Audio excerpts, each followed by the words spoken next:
Chapter 8. I am a part of the part which at first was the whole.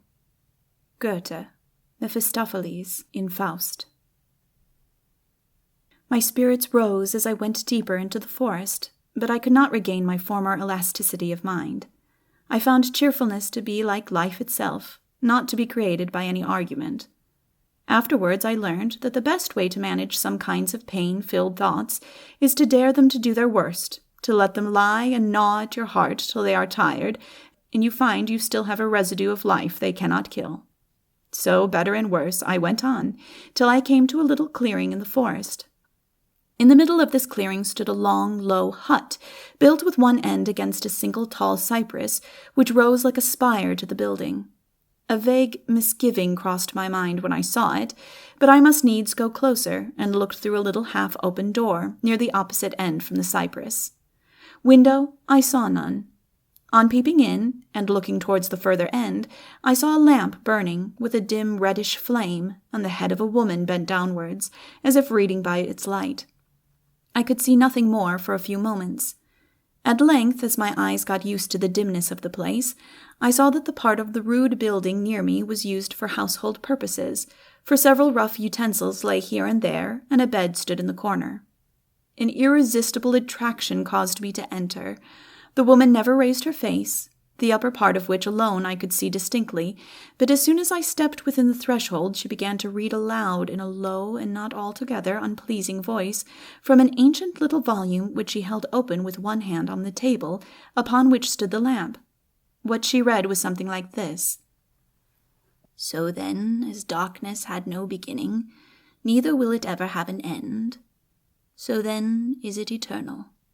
The negation of aught else is its affirmation. Where the light cannot come, there abideth the darkness. The light doth but hollow a mine out of the infinite extension of the darkness.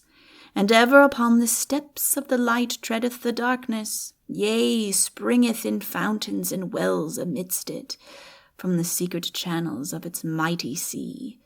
Truly man is but a passing flame moving unquietly amid the surrounding rest of night, without which he yet could not be, and whereof he is in part compounded."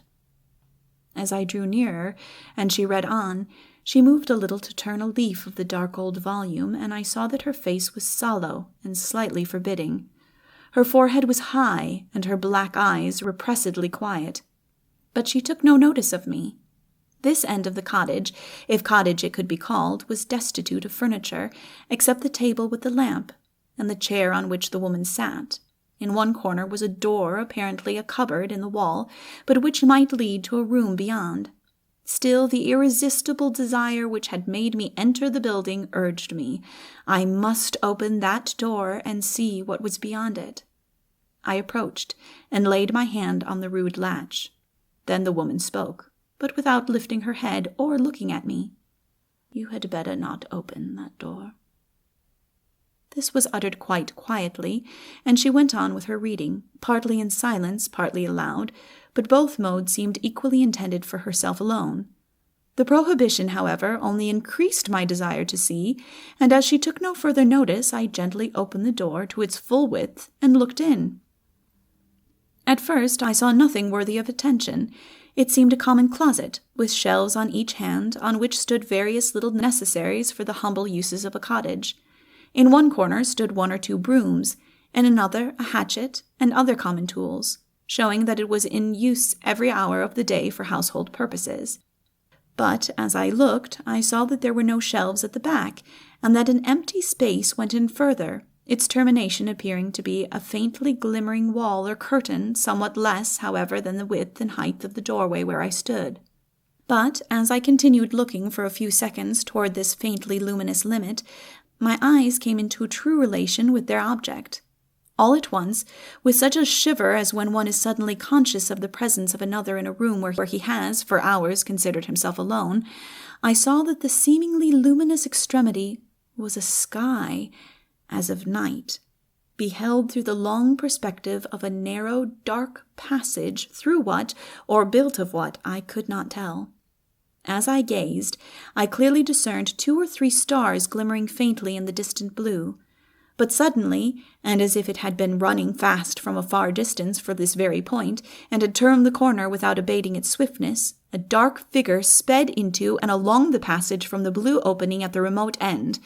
I started back and shuddered, but kept looking, for I could not help it. On and on it came, with a speedy approach but delayed arrival, till at last, through the many gradations of approach, it seemed to come within the sphere of myself, rushed up to me, and passed me into the cottage. All I could tell of its appearance was that it seemed to be a dark human figure. Its motion was entirely noiseless, and might be called a gliding, were it not that it appeared that of a runner, but with ghostly feet.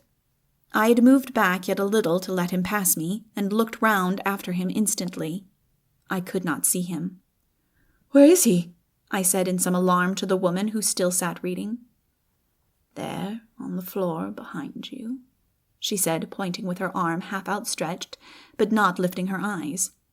I turned and looked, but saw nothing. Then, with a feeling that there was yet something behind me, I looked round over my shoulder, and there on the ground lay a black shadow the size of a man. It was so dark that I could see it in the dim light of the lamp, which shone full upon it, apparently without thinning at all the intensity of its hue. "I told you," said the old woman, "you had better not look into that closet." "What is it?" I said with a growing sense of horror. "It is only your shadow that has found you," she replied. "Everybody's shadow is ranging up and down, looking for him. I believe you call it by a different name in your world. Yours has found you, as every person's is almost certain to do who looks into that closet, especially after meeting one in the forest, whom I dare say you have met." Here for the first time she lifted her head and looked full at me. Her mouth was full of long, white, shining teeth, and I knew that I was in the house of the ogre. I could not speak, but turned and left the house with the shadow at my heels. "A nice sort of valet to have," I said to myself bitterly, as I stepped into the sunshine, and looking over my shoulder, saw that it lay yet blacker in the full blaze of the sunlight. Indeed, only when I stood between it and the sun was the blackness at all diminished. I was so bewildered, stunned both by the event itself and its suddenness, that I could not at all realize to myself what it would be to have such a constant and strange attendance, but with a dim conviction that my present dislike would soon grow to loathing, I took my dreary way through the wood.